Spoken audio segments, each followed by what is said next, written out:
We'll move to question time. Senator Birmingham. Thanks, President. My question is to the Minister representing the Prime Minister, Senator Wong. Minister, it's been revealed that the Albanese government is now presiding over the longest household recession in recorded Australian history.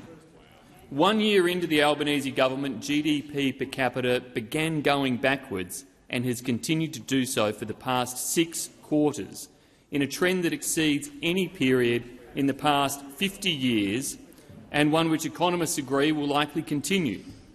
There are warning signs all across the economy. Business insolvencies are breaking GFC records, productivity is stagnating, and now this new analysis shows a 1.6% fall in GDP per capita since December 2022, with real disposable incomes crashing by 9% since March 2022.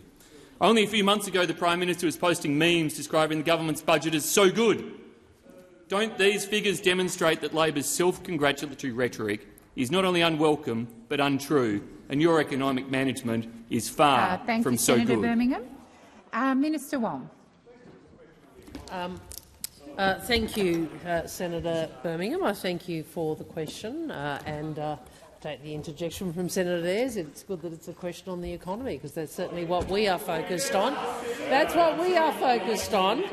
And that is why you have seen, under this government, a focus on making sure we get wages moving again, a focus on making sure we deliver assistance to households and to families and to small businesses for energy. It's why we are focused on strengthening Medicare, and it's why we are focused on doing what we can to help Australians with their cost of living challenges. Now, we understand people are doing it tough.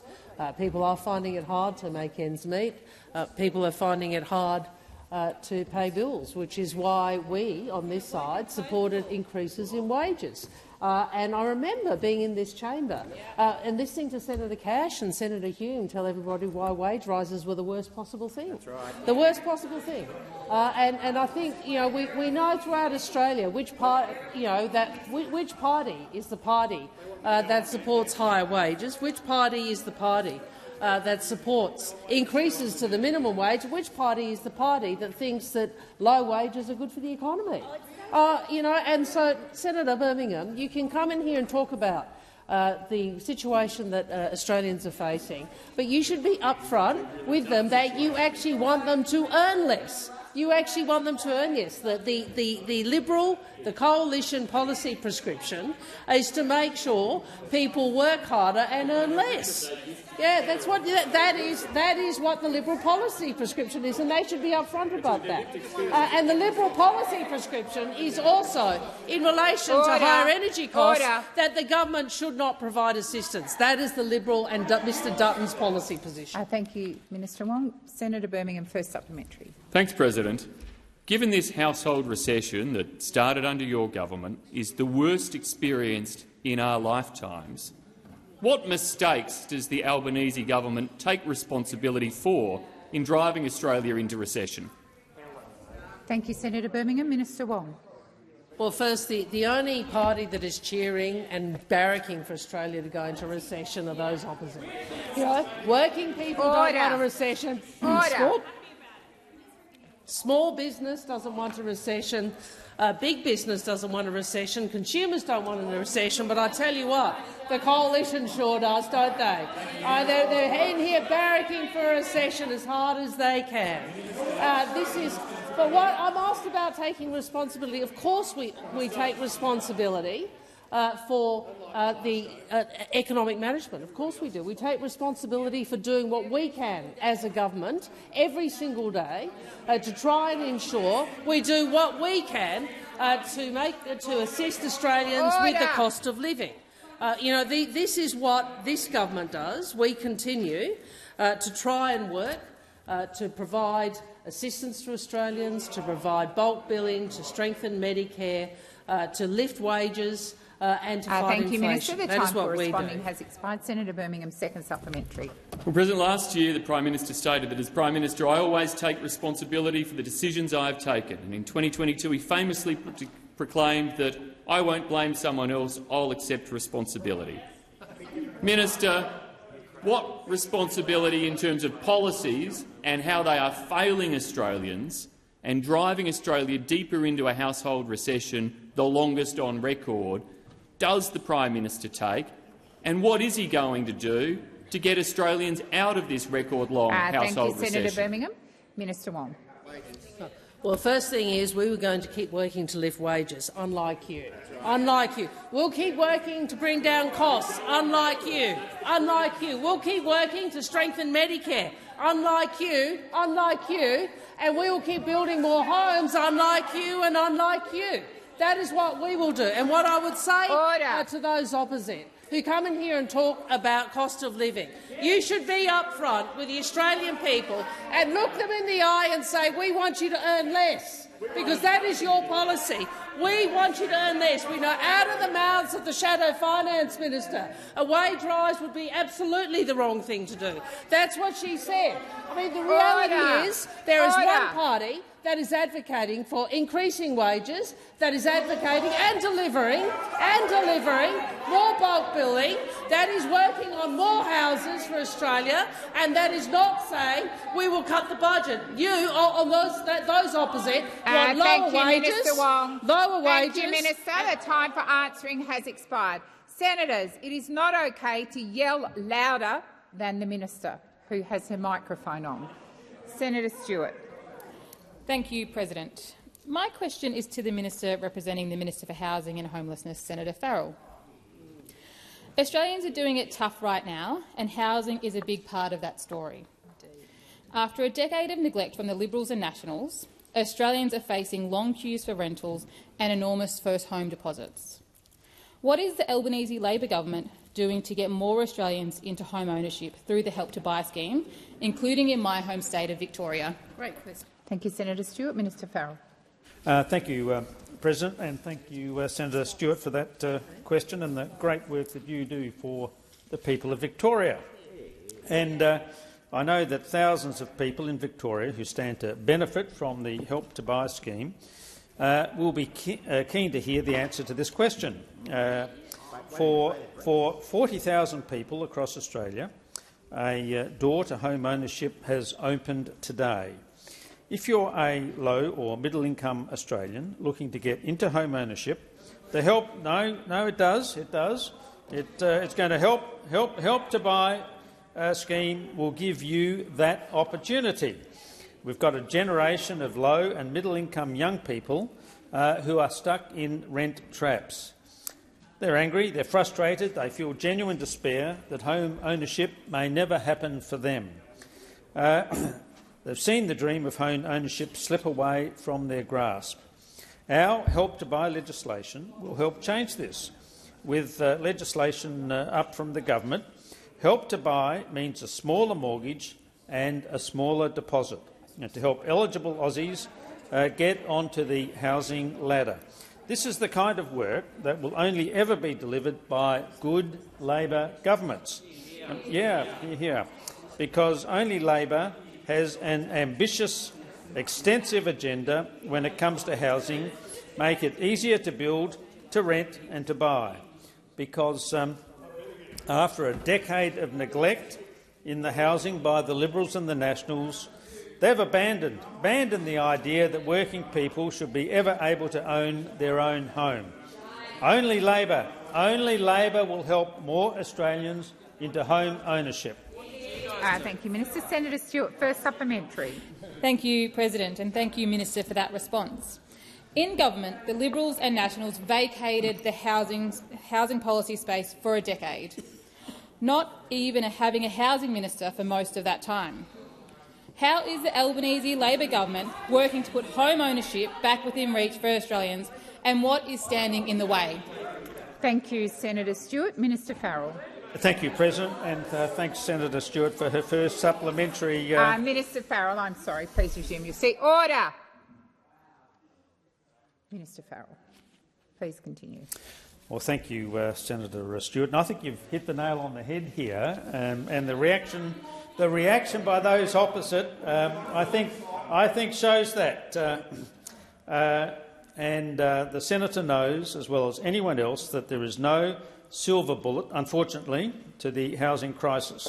This problem has been 30 years in the making and made worse, Senator Cash, by the Liberals and the Nationals, who spent their time on the front benches twiddling their thumbs on an issue they determined to be a little tricky.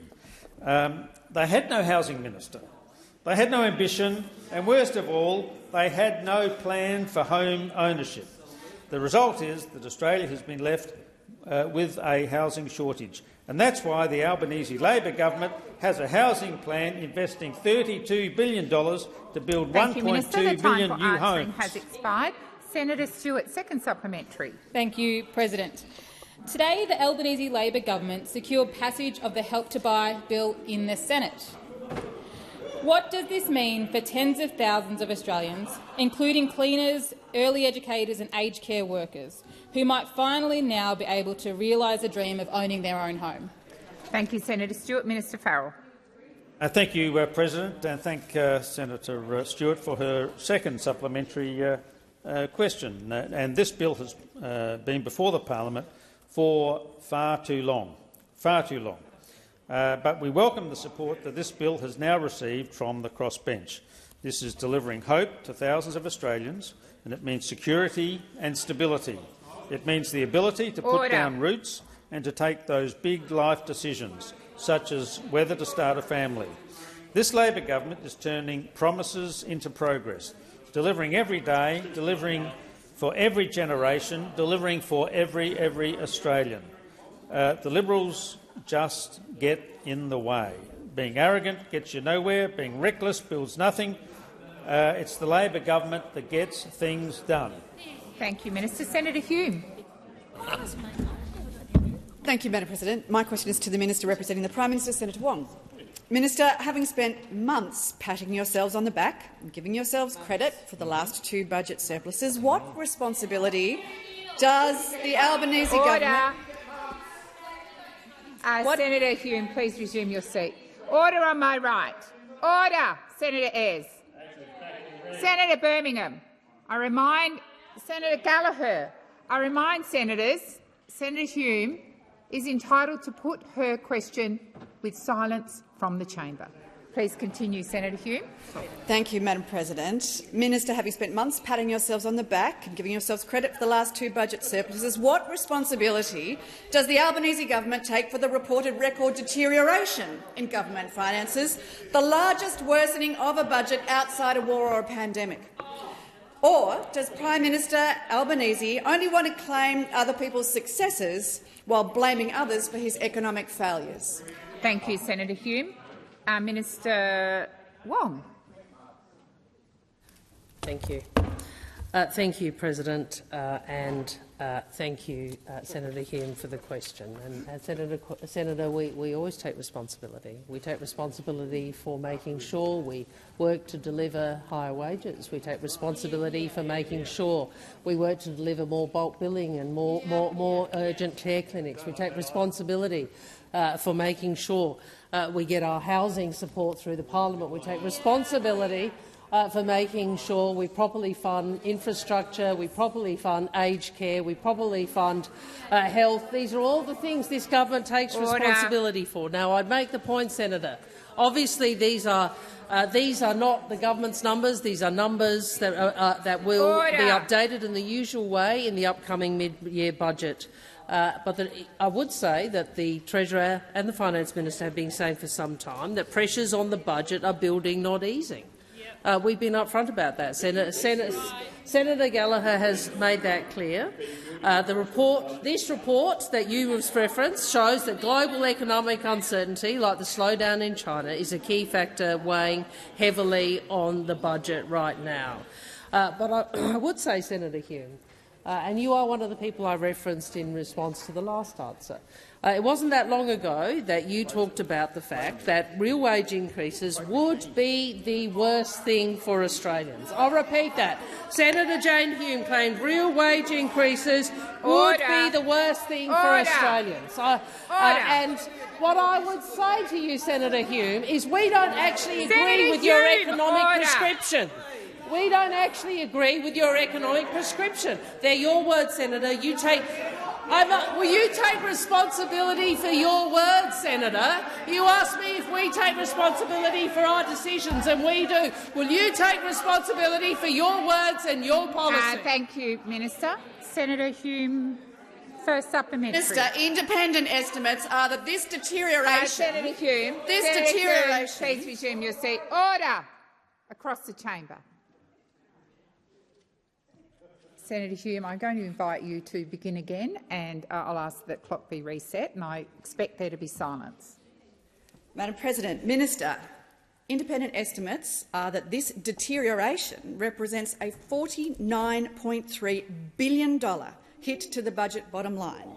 This is the largest nominal contraction in the underlying cash balance on record outside of the pandemic. Will the Albanese government rule out making this budget blowout worse through ever-increasing bigger spending promises? Thank you, Senator Hume. Minister Wong. Well, Senator, I know that your policy is to cut $315 billion from the budget. Order. But we don't take the view that at a time when Australians are struggling, that what we should be doing is cutting health. We don't take the view that what we should be doing is putting downward pressure on wages. We don't take the view that we should be saying, no, we won't fund urgent care clinics. The problem is, Senator Hume, your policy prescription will do nothing other than make things harder for everyday Australians. That is the reality. Your policy prescription, Senator Hume, would make things harder. Please resume your seat. I'm surprised, Senator Hume. I demanded there be silence when you asked your question. I invited you to re-put your question, and I restated the clock. I've called your side to order, and you in particular, and you've continued that interjection. That's rude and disorderly, and I expect you to listen in silence. Thank you. And Senator McGrath. Minister Wong. Thank you. There is no doubt about two things. First is the budget position that we inherited had hundreds of billions, deficits of 6 years of worth more than $300 billion, an average deficit of $50 billion. And under this government, we turned two of those big Liberal deficits into two substantial surpluses. The other truth is you want wages to be low. The time for answering has expired. Senator Hume, second supplementary. Thank you, Madam President. Economist Chris Richardson stated of Australia that we have not had good luck. Sorry, we have not had good management, we have had good luck, and good luck is temporary. Haven't economists like Mr Richardson been right all along when they've called out Labor's record spending and productivity-destroying red tape and regulations for both weakening the economy while keeping inflation and interest rates higher for longer? Thank you, Senator Hume. Minister Wong. I have another quote from Deloitte which is of interest. The government still deserves credit. Most of the unexpected revenue which has flowed into federal coffers over the past 2 years has been saved rather than spent, and that has required fiscal discipline. You don't like that quote. You don't like my quote of you. You don't like this quote. Minister Wong, please resume your seat. I will come to you, Senator Hume. I want there to be order across the chamber. Senator Hume. Point of order, Madam President, on relevance. I quoted Mr Richardson, not Deloitte. Just quoting somebody randomly back to me isn't appropriate. If I could draw you back to the purpose of the question. Thank you, Senator Hume. The minister is being relevant, and I'll ask her to continue. Yeah. Well, I'll certainly give you another quote, Senator Hume. Senator Jane Hume claimed real wage increases would be the worst thing for Australians, and I'll add this: adding more rights for workers, is something that is just part of a normal working relationship is unreasonable. More rights for workers is unreasonable. Minister Wong. Minister Wong. Senator Watt. Yes, I'm just wanting there to be— Senator Hume, I haven't called you yet. I'm trying to get order in the chamber. Senator Hume. On relevance, Madam President, I quoted Mr Richardson. I didn't ask for a quote on my— and if you are going to quote me, please do so accurately. Don't just make stuff up. Resume your seat. Order. Your question went to broad economics. That is what the minister is responding to. Minister Wong, please continue. Well, Senator Hume, what I'd say to the opposition again— Order. Oh, man. Order. Minister Wong, please continue. Senator Hume, through you, President, what I'd say to Senator Hume and the opposition, if their version of good decision-making is $315 billion worth of cuts out of the federal budget, if their version of good decision-making is not giving every Australian a tax cut, if their version of good decision-making is to oppose wage increases, then I think. Thank you, Minister. Senator Faruqi. Thank you, President. My question is to Minister Wong. In issuing arrest warrants against Benjamin Netanyahu and his former defence minister, the International Criminal Court noted that each bears criminal responsibility for the war crime of starvation as a method of warfare, and the crimes against humanity of murder, persecution and other inhumane acts. Countries around the world have indicated they would arrest Benjamin Netanyahu if he sets foot in their territory, in compliance with this arrest warrant. These countries include Canada, the Netherlands, Belgium, Denmark, Norway, Finland, Ireland, Switzerland, Slovenia, Spain and Portugal, many of which are countries you often refer to as like-minded. Minister, will you join these like-minded countries and explicitly say here today that authorities here will arrest Benjamin Netanyahu if he dares set foot on this land? Thank you, Senator Faruqi. Minister Wong.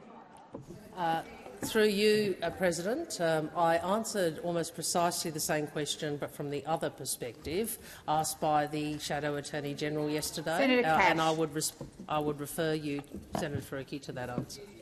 Senator Faruqi, first supplementary.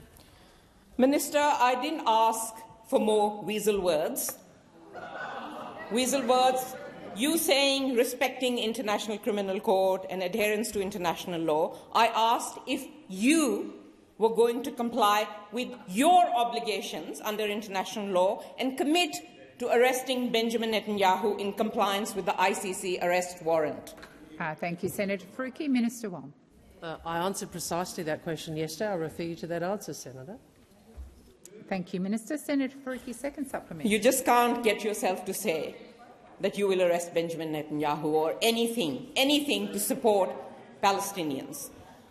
The ICC arrest warrants come on top of the UN recent special committee finding that Israel's methods in Gaza are consistent with genocide, as well as an International Court of Justice finding that Israel is responsible for apartheid in the occupied Palestinian territories. Minister, since you are such a self-proclaimed supporter of international law, why won't you impose sanctions on the genocidal apartheid state of Israel? Faruqi.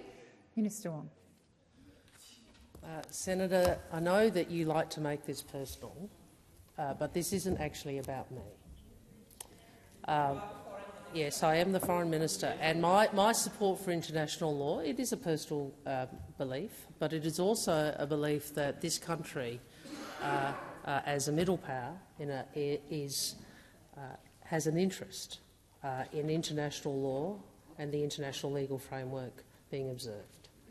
And that is why we have taken the position we have in relation to what has occurred in Gaza. It is why we talk about and join with others in relation to expressing a view on the application of international humanitarian law. It is why I'm working with other countries to lead an initiative internationally for the protection of aid workers.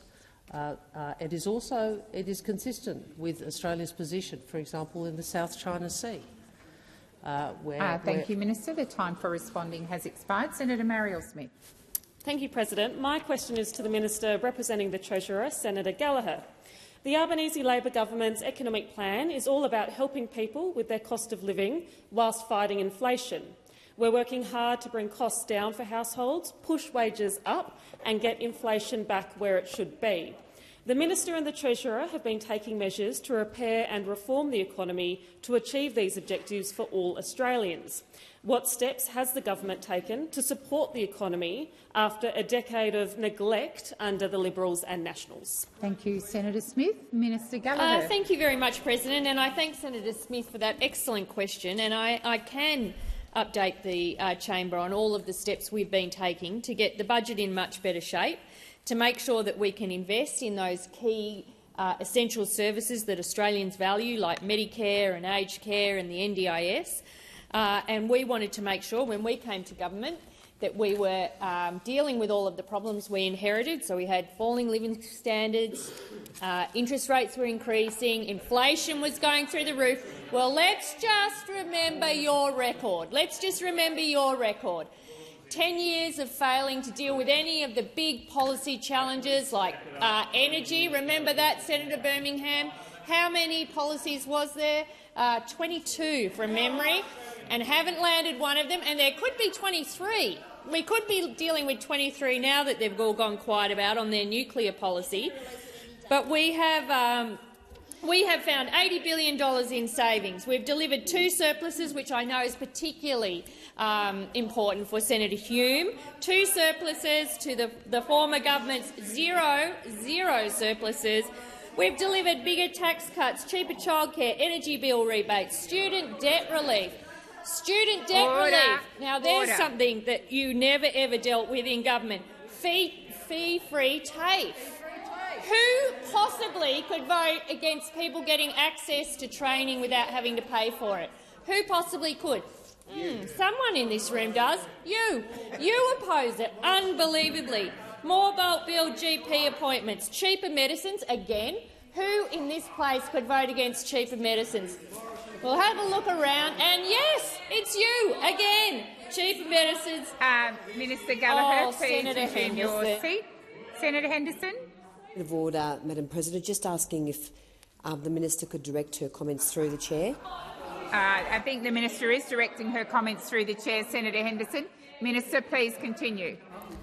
Thank you. The largest increase to rent assistance in 30 years and the largest investment in social and affordable housing in more than a decade, because those opposite don't believe in social housing. Expired.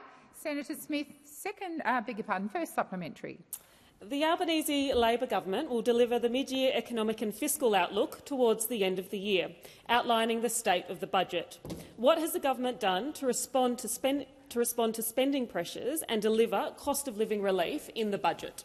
Thank you, Senator Smith. Minister Gallagher. Thank you, President. I thank Senator Smith for the supplementary. Well, the Treasurer and I have made no secret since coming to government that pressure is building on the budget in a number of areas, primarily in areas like NDIS, aged care, defence and servicing the debt that we inherited, almost $1 trillion in debt. These are the big areas of pressure in the budget. Now, we're dealing with some of them, like we've got some reforms done with NDIS. We've got the big aged care bill through last week, so we are managing a couple of those big areas of pressure, but there's still more work to do. And I would say, for those opposite that always complain about spending in the budget, the biggest movement in the budget this year, $6.5 billion, was an increase in veterans' compensation payments. And why was that? Because we actually staffed the Department of Veterans Affairs so they could process the veterans' entitlements and deal with the backlog we inherited from those opposite. And were you seriously talking about cutting that? The time for answering has expired. Senator Marielle Smith, second supplementary. Thank you, President. Order. Order. Please continue, Senator Smith. Budgets are about choices, and the Albanese Labor government has delivered for all Australians whilst also taking decisions to improve the budget bottom line. How does the government's approach to economic and fiscal management compare to previous approaches? Thank you, Senator Smith. Minister Gallagher. Thank you, and I thank Senator Smith for that question, because it is relevant to have a look at what happened between us and what happened when they were last in power. They always measure our performance. Well, let's have a little look at theirs. Inflation was up, wages were down, jobs were sluggish, productivity was the worst in 40 years, business investment declined, and the budget was in deficit to the tune of $78 billion. And what have we done? Well, inflation is almost halved, had a 6 in front of it, now has a 2 in front of it. Annual real wages are growing. More than 1 million jobs created, 1 million people in jobs, more than when we came to government. We've reversed the decline in productivity. Business investment had grown. 2 back-to-back surpluses, something you were unable to do. And this, for the $1 trillion of debt we inherited, is now $149 billion less because of the way we have managed the budget. Thank you, Minister. Senator David Pocock. Thank you, President. My question is to the Minister representing the Treasurer, Minister Gallagher. Minister, in September the Prime Minister said, and I'll quote him, "We are doing everything we can to ensure Australians are paying a fair price at the checkout and Australian farmers are getting a fair price for their goods." The Prime Minister committed to introducing legislation for a mandatory food and grocery code this year. With 3 sitting days left for the year, why hasn't the government introduced this legislation? Thank you, Senator Pocock. Minister Gallagher. Thank you very much, and I thank Senator Pocock for the question. We have, as everyone in the Senate will know, an extremely busy legislation program. We have a number of bills in here in the Senate that we are seeking to progress, and if there was a willingness to do that, we would sincerely appreciate it. If there is more, I can come back to Senator Pocock on the trajectory for that legislation. I will. We are serious about making sure that people get a fair deal at the supermarkets. I think everyone has been feeling this. Anyone who does the shopping sees it every day when they go to the supermarket, and wanting to make sure that they get a better deal and make sure that the supermarkets are doing the right thing by people, I think is a priority for all of us in this place. We have responded to the review, the Emerson review, which talked about making a code of conduct for supermarkets mandatory, and that is being progressed. I don't have the exact date of when that will be, but I will see if I can provide it during this question time. Thank you, Minister. Senator Pocock, first supplementary. Thank you, President, and thank you, Minister. I'm certainly hearing concerns from Australians that they feel like they're getting fleeced every time they go through the checkout, and we have this firm commitment from the Prime Minister of Australia that the mandatory grocery code will be introduced this year, 2.5 days left this year. Can I ask the government if we will in fact see that, or if this is not going to happen? Thank you, Senator Pocock. Minister Gallagher. Thank you. Well, I've taken that element of Senator Pocock's first question on notice, and I will come back with any information that I can provide. The Prime Minister has been dealing with this issue for some months. He's very keen to make sure that we are doing whatever we can to make sure shoppers are getting a fair deal at the supermarket. So you've already seen the investments we've given to the ACCC to make sure that they crack down on market conduct, including misleading and deceptive pricing practices, and we've seen some of the results of that with the work that the ACCC is taking through the courts. We have done the work on a new mandatory food and grocery code, as you have outlined, and we will legislate to enact multi-million-dollar penalties. We've worked with the states and territories on planning and zoning for supermarkets. We're also looking at what further can be done on shrinkflation, where customers are charged the same for less.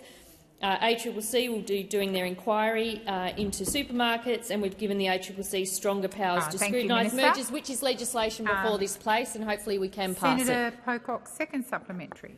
Thank you, President. Minister, you mentioned the legislative agenda before the Senate. Why is the government prioritising electoral reform that gives more money to the major parties ahead of actually looking after Australians when they shop at Coles or Woolies? Rather than deal with that, you're looking to entrench the Coles and Woolworths of Australian politics.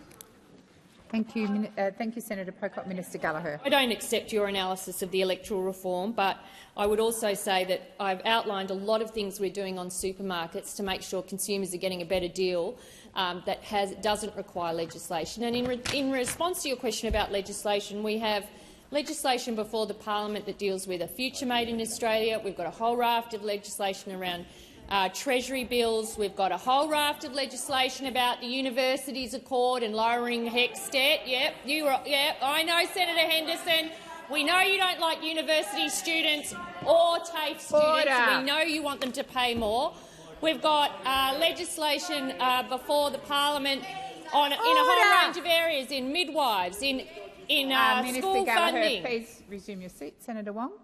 Point of order, Chair. Senator Henderson demanded that the minister speak through you because she didn't like someone talking at her, and now she's interjecting without drawing breath. So, you know, thank you, Minister Wong. I have called you, Senator Henderson. I've called the Senate to order, and I've called Senator Henderson. I've called Senator Henderson. I've called you. Order. Minister, please continue. Thank you. And Senator Pocock, just to come back on your further question, regulations to make the new mandatory food and grocery code of conduct will be made this year. Minister Gallagher, please resume your seat. Minister Wong. Withdraw that. She just swore at the minister. She has to withdraw it. Oh, you don't think it's a swear word? Okay, Minister Wong. Minister Wong, please. Minister Wong. Minister Wong, I intend to deal with the matter if you resume your seat. Order. Senator Henderson, I didn't. Order. Senator Henderson, I didn't hear your remarks, but I am inviting you, if you did make a remark, to please withdraw it in the interest of the chamber. Just a point of order. The minister was impugning motive. Senator Henderson, that is not a point of order. Senator Henderson, resume your seat. Senator Henderson, resume your seat. Order. I'll say it again, Senator Henderson. That Minister Wong has stood on a point of order. I've asked you to withdraw. I've also indicated to you that I did not hear the comment, but in the interest of the chamber, I'm asking you to withdraw. Madam President, I withdraw. Thank you. Minister Gallagher. Oh, such paddock language. I'm shocked. The regulations to make the new mandatory food and grocery conduct will be made this year, with the code commencing into force from the 1st of April 2025. So thank you, Minister. Thank you, Minister. Senator Tyrrell. Thank you, President. My question is for the Minister representing the Minister for Infrastructure, Senator McCarthy. In July this year, the mayors of King Island and Flinders— Senator Wong and I think Senator Ruston. I'm having trouble hearing Senator Tyrrell.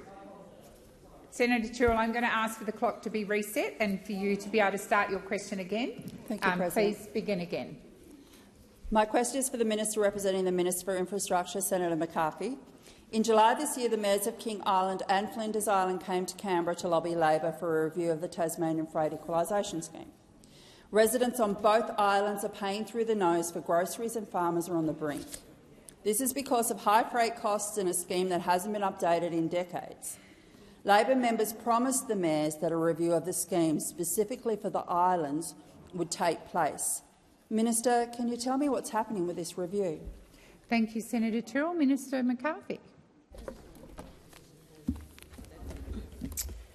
Thank you, President, and I thank Senator Tyrrell for the question. In terms of that particular review, Senator Tyrrell, I will need to seek some further advice to see where that is up to. But I am conscious that when all the mayors came here, Madam President, in June, July this year, it was really good to have the mayors, especially those from Tasmania, here to see us, but even the mayors from right across Australia.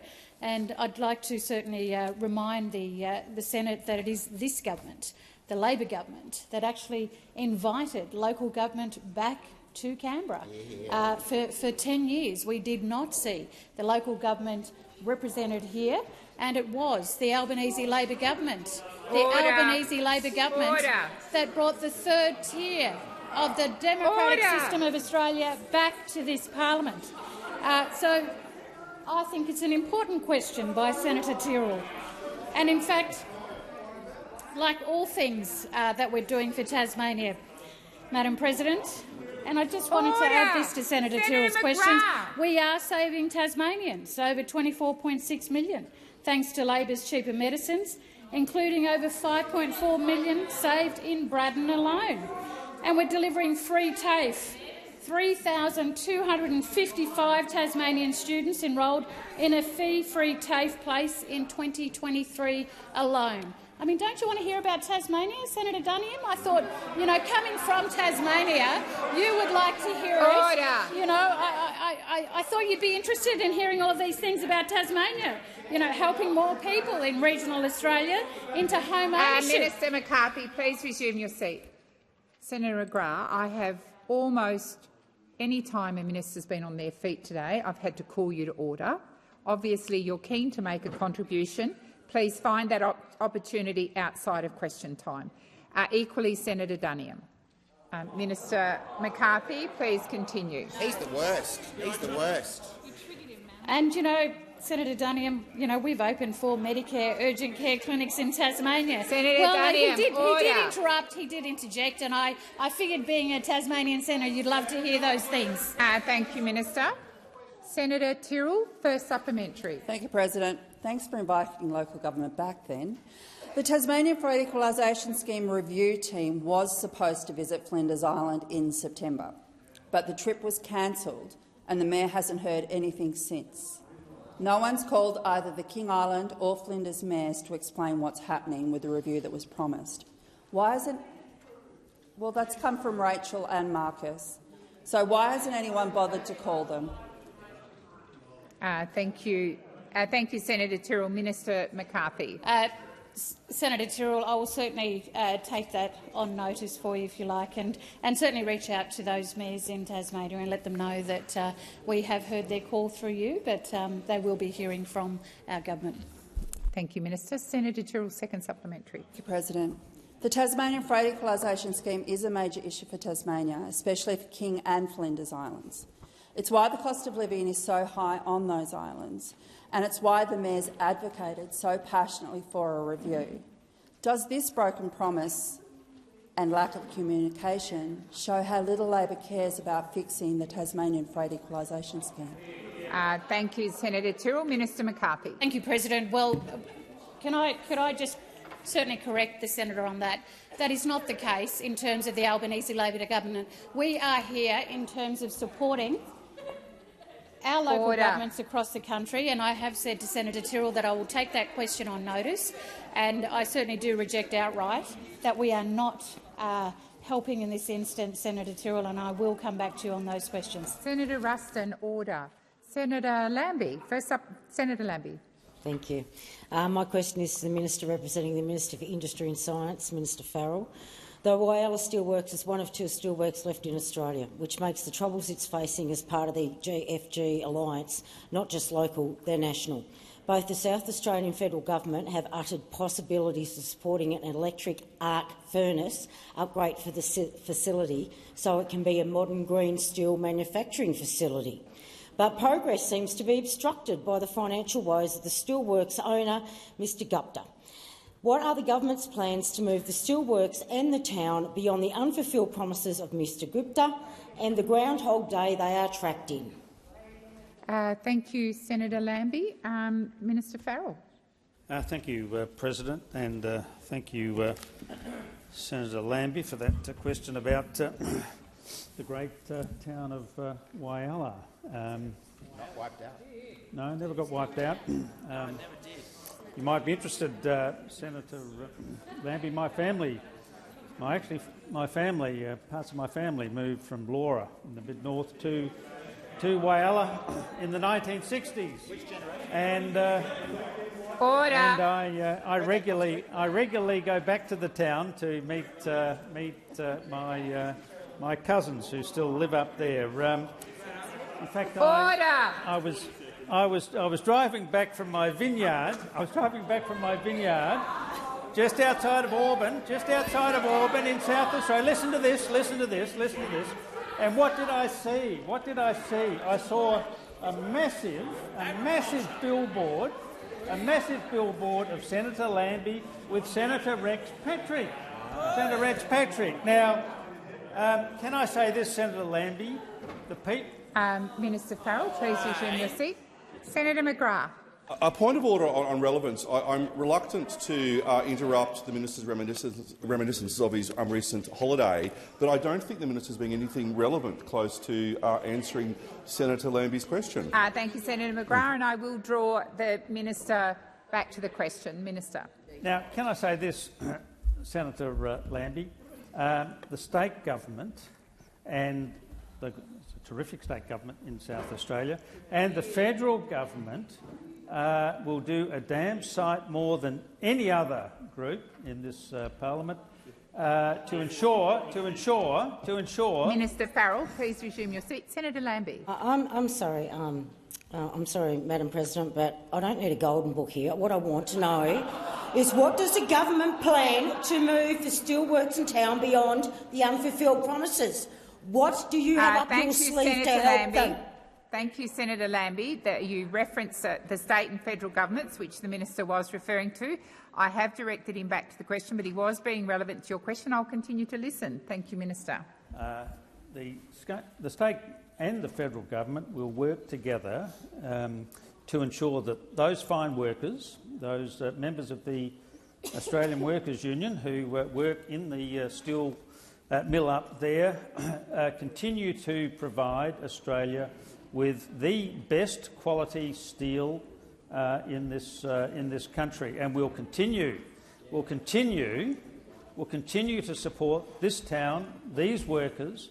And I'd hate to think, Senator Lambie, that thank you, Minister. The time for answering has expired. Senator Lambie, first supplementary. Thank you, Madam President. It's great to see they're all about the green energy over here. On the 25th of September, South Australian Premier Peter Malinauskas told Parliament, and I quote, "We have the magnetite, we have the renewable energy, we have a steelworks and we have a port. If we bring those things together, we can produce green iron, which apparently you guys want to do." So it seems what's missing is the will. Minister, are the Commonwealth and South Australian governments working together to retain this sovereign capability?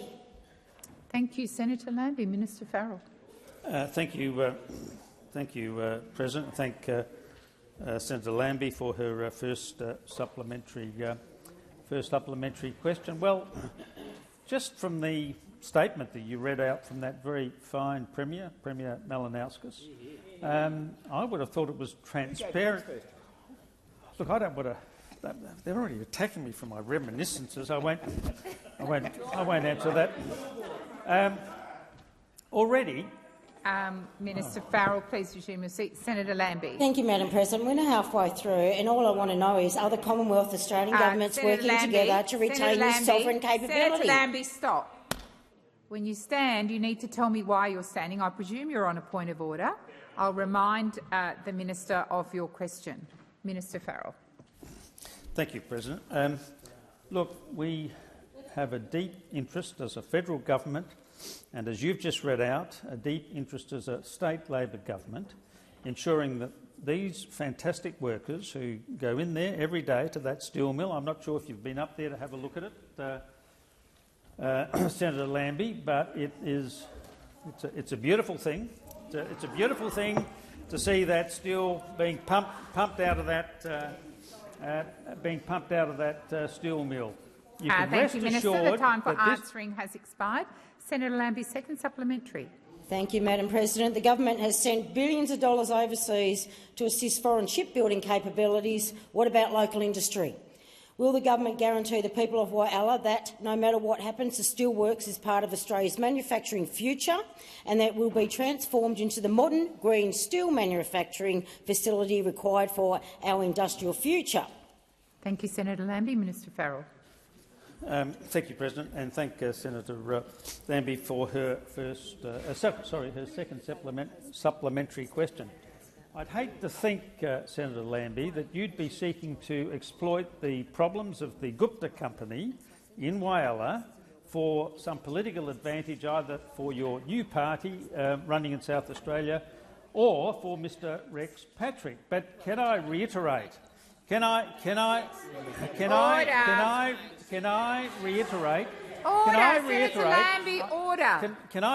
that this federal government, alongside that terrific state government led by Mr Malinauskas, Premier Malinauskas, can do two things. We can ensure that steel is continued to be made in Australia, and we can build ships in Osborne in South Australia with technology and with agreements with the United States and the United Kingdom. We can thank you, Minister. The time country. for answering has expired. Senator Darmanin. Thank you. My question is to the Minister representing the Minister for Communications, Senator McAllister. Parents I'm hearing from are all too aware about the rising cost of social media on the mental health and oftentimes physical health of our young people. What harms are young people facing online, and how will the Albanese Labor government's online safety bill help to better protect them from these harms? Thank you, Senator Darmanin. Minister McAllister. Thanks, President. And Senator, I am not surprised that you are hearing concerns from parents, because more than half of Australian parents and carers say that social media is their number one issue of concern. Now, I know that there are some members of the opposition who go out of their way to avoid listening to experts. Not all, but some, and I would encourage them just to make an exception and listen to the research on this. A recent Australian study found Australian girls who use social media more than 2 hours a day were particularly at risk of depression and reduced well-being. It replicates what we are seeing overseas. A pre-COVID study in England found that using social media more than 3 times a day was a strong predictor for poor mental health and well-being in 13 to 16-year-olds. A longitudinal study of more than 6,000 young Americans found that using social media more than 3 hours a day doubled the risk for those not listening, of 12 to 15-year-olds experiencing negative mental health outcomes like symptoms of depression and anxiety. Parents know that social media can be a tool for connection, and nobody wants to disrupt that. But it does also pose risks. It poses risks and threats, particularly for young people. And unlike the Greens, unlike quite a few, it seems, on the opposition benches, this government thinks that it's time to face up to that challenge. Thank you, Minister. Senator Dahnemann, first supplementary. In June, Mr Dutton committed a Liberal and Nationals government to introduce an age limit, telling News Corp the time for relying on social media companies to enforce age limits was over. Mr Dutton said, and I quote, "They don't do it, they never have, and we have no faith in them to do so in the future." Today, we have seen members of the Liberals and Nationals break ranks and argue publicly that the passage of this crucial bill should be delayed. Why is it important for the parents and young people of Australia that this bill is supported by the Parliament? The time for asking has expired. Minister McAllister. Thanks, President. Well, as I said, I do understand that there are some members of the opposition who don't care what experts have to say, but they could listen. They might want to listen to the Leader of the Opposition himself. So just 2 weeks ago, Mr Dutton wrote on a Facebook post, "Platforms like Instagram, TikTok, Facebook and Snapchat are having a serious impact on children's development, their mental health and behaviour. Many parents are setting limits, but it is clear that more needs to be done." Mr Dutton goes on to say this in comments to the Courier Mail. He says they're putting profit ahead of people, and I think it has to be addressed. I don't know any parents who have a different view. These companies have zero regard for consumers. They're the tobacco companies of the 1970s and the 1980s. Well, they're strong words, aren't they? They are strong words, but they are apparently not enough for the coalition backbench. Thank you, Minister. Senator Dahnemann. Senator Watt. Senator Dahnemann, second supplementary. Fairfax Papers reported this morning that doubts about the social media bill have expanded from Senators Canavan and Antic to more mainstream coalition MPs, setting up the meeting as a test of the opposition leader's authority. Why is it so important that this bill be supported, and why is it that only Labor can be trusted to deliver stable government in the best interests of Australian families? Thank you, Senator Dahnemann. Senator McAllister. Minister McAllister. Thanks, President. Well, Senator, curiously enough, the social media ban is actually just one of a handful of policies that the Leader of the Opposition has actually announced. He doesn't have very many, but this is one of them, and it would be surprising if he backed away from it. And just 2 weeks ago, he wrote on Facebook, "This legislation must be passed by Christmas to give parents the support that they need." But you are quite right, Senator Dahnemann. It is being reported that the Coalition Party Room is seeking to test his authority on this. And the concern, of course, is this, that wouldn't be the first time that Mr Dutton backflipped on a commitment that he had made. Right now, as we speak, he is blocking a bill to curb student visa numbers, and Australians can be forgiven for asking the question, if he's reckless enough to play politics on immigration, what else is it that he will not play politics with?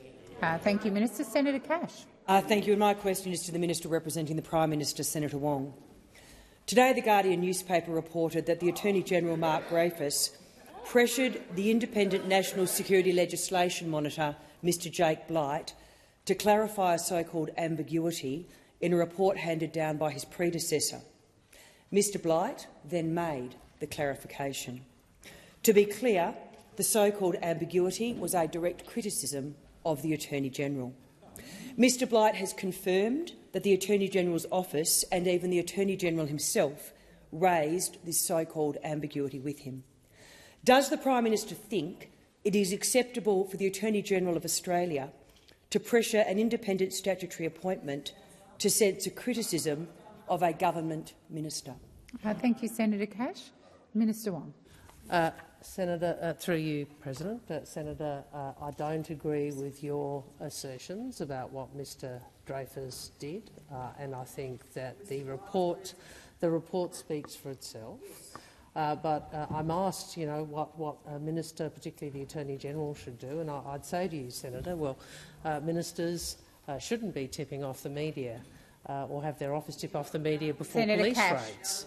Senator Cash. Ministers certainly shouldn't be having their office tip off the media before police raids, and ministers, people who seek to be ministers, also ought not be making comments about sensitive consular issues in a reckless and irresponsible way. So, Senator. Minister Wong, please resume your seat. Senator Cash, I've called you 3 times and you simply ignored me. You are being disrespectful and disorderly. You've asked your question. Equally, Senator Watt, the interjections across the chamber are also disorderly. Minister Wong, please continue. Thank you. The decision to clarify the annual report was an independent decision, and the INSLM, the Independent National Security Legislation Monitor, was not subject to any direction from the government. I would make the point. That the issues in relation to the report, I would say to you, Senator, I think reflect less than well on past holders of the Attorney-General's position. Thank you, Minister. Senator Cash, first supplementary. Thank you. And again, the National Security Legislation Monitor, Mr Jack Blight, has confirmed that the Attorney-General's office and even the Attorney-General himself raised the so-called ambiguity with him. How are the Attorney-General's actions in pressuring an independent statutory officer consistent with the Ministerial Code of Conduct? Thank you, Senator Cash. Minister Wong. Well, Senator, they are your words. They are your words. And, well, Senator, Cash, I'm answering the question. They are your... Senator Cash, I did call you to order. You've asked your question. I expect that you will listen in silence. Minister Wong. I would say to you, through you, President, to the chamber, do not, again, fall for Senator Cash making unfounded statements in this place. Those words, I do not believe, are an accurate reflection of what has occurred. I would also make the point that this matter in part deals with disclosure obligations to the court by the First Law Officer of Australia. I would make the point that despite an obligation to do so, the then government, your government, did not disclose the report known as the Corner Report to earlier proceedings. Mr Dreyfus took action as he needed to remedy that position. Senator Cash, second supplementary. Thank you. And again, to be clear, the so-called ambiguity being referred to was a direct criticism of the Attorney-General himself. And again, Mr Blight has confirmed that the Attorney-General's office and even the Attorney-General himself raised this so-called ambiguity with him. Has the Attorney-General compromised the independence of the Independent National Security Legislation Monitor with his actions? Thank you, Senator Cash. Minister Wong. Absolutely not. Thank you, Minister Wong. Senator Ciccone. Thanks very much, President, and Merry Christmas, everyone. My question is to the Minister, my good friend, the Minister for Employment and Workplace Relations, Senator Watt. Now, we know that tradies... He's a good mate. Now, in fact, everyone here is a good mate. We know that tradies, President, we know that tradies, warehouse workers, retail assistants, truckies and miners are essential to the Australian economy. Now, for a very long time, many of these workers in these fine industries have been on labour hire contracts. and have been paid significantly less than their direct employees, often despite doing the same work, on the same rosters and even wearing the same uniforms. Now, Minister, how is the Albanese Labor government helping Australian workers earn more and keep more of what they earn, and how are the government's policies delivering a fair go for Australian workers? Thank you, Senator Ciccone. Minister Watt. Thank you, President, and thank you to my good friend Senator Ciccone. It's a great question on the issues that matter to all Australians, being their wages. Well, all year in Parliament we've focused on the #1 issue facing Australians, being cost of living, and helping lift wages is a crucial part of that. The Albanese Labor government is deliberately trying to lift wages and create more jobs to help Australians deal with cost of living pressures. Workers in factories, warehouses, construction sites and on the shop floor are doing it tough right now, which is why this government is committed to improving their wages after 10 years of the Liberals deliberately keeping wages low. And one of the changes we've made to help working people is closing the labour hire loophole to make sure labour hire workers get a fair day's pay for a fair day's work. That is something the opposition continually opposed, both when they were in government and now in opposition. And I'm pleased to say that Metcash labour hire workers are the latest Australian workers to get the pay rise they deserve. At a warehouse operated by Metcash in South Australia, labour hire workers were required to attend the same meetings as direct employees, undertake the same training as direct employees, they worked the same rosters as direct employees and did the same duties as direct employees, but despite all of that, they were being paid up to $15,000 less per year than direct Metcash employees, and that all was allowed under the Coalition's laws. But as of yesterday, because Labor closed the loophole, the one you voted against, because Labor closed the loophole that allowed those workers to be underpaid, those labour hire workers will now be earning the same as direct employees. And workers like Tiles, who said, quote, "For 6 months I've been doing the same job as workers who were directly employed by Metcash, but I haven't been paid the same. This decision means that for the first time I'll be paid fairly for the work I do." Under Labor, workers will earn more and keep more of what they earn. Under the Liberals, they'll work longer for less. The time for answering has expired. Senator Ciccone, first supplementary. Thanks a lot, President. And I know many of our fine meat workers, flight attendants and miners, many who will be working very hard in the lead up to Christmas, should not be paid less just because they're employed as labour hire. I do note that the opposition leader believes that paying Australian workers fairly would, and I quote, undoubtedly damage the Australian economy. So how has the Albanese government's same job, same pay laws, Minister, help Australian workers get a fair day's pay for a fair day's work? Thank you, Senator. Minister Watt. Thanks, President, and thanks, Senator Ciccone. Well, paying workers who do the same work is not only fair, but it also delivers safer, more productive workplaces for everyone, and that includes ensuring that labour hire workers get paid the same as the direct employees they work alongside. In my home state of Queensland, meat workers are now seeing an extra 25% in their pay packets because of Labor's same job, same pay laws. And one labour hire worker, Lance, was doing the same job as his workmate, doing the same roster and wearing the same uniform as him, but was earning $500 a week less than him just because he was labour hire. Because of Labor's changes, they will now be paid the same. But all this is at risk from Mr Dutton and the Coalition and their reckless policies. And when Senator Hume, here she goes again, was asked if the Coalition will scrap same job, same pay on insiders in September, she said, "We will certainly have to consider it."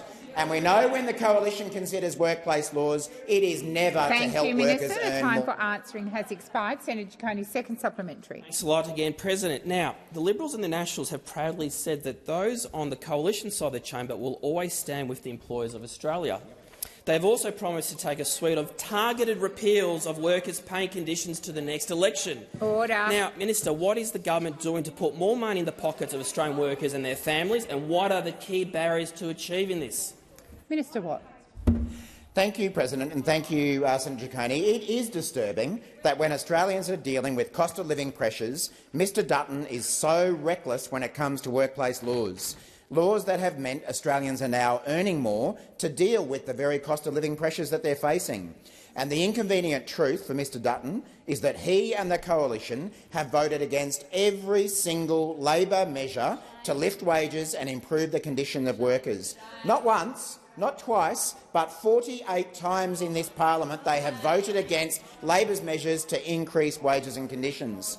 In fact, when we were passing the labour hire laws, Senator Cash, in a Sky News interview, described them as, quote, the most radical shake-up of Australia's industrial relations system in decades, and Labor is making a bad situation worse, and that these changes were an attack on the labour hire industry. So rather than support workers struggling to pay their bills, the coalition, quote, will always stand on the side of employers in Australia, Thank you, even when Minister. they're The underpaying time their for workers. answering has expired. Minister Wong. On that note, I ask that further questions be placed on notice.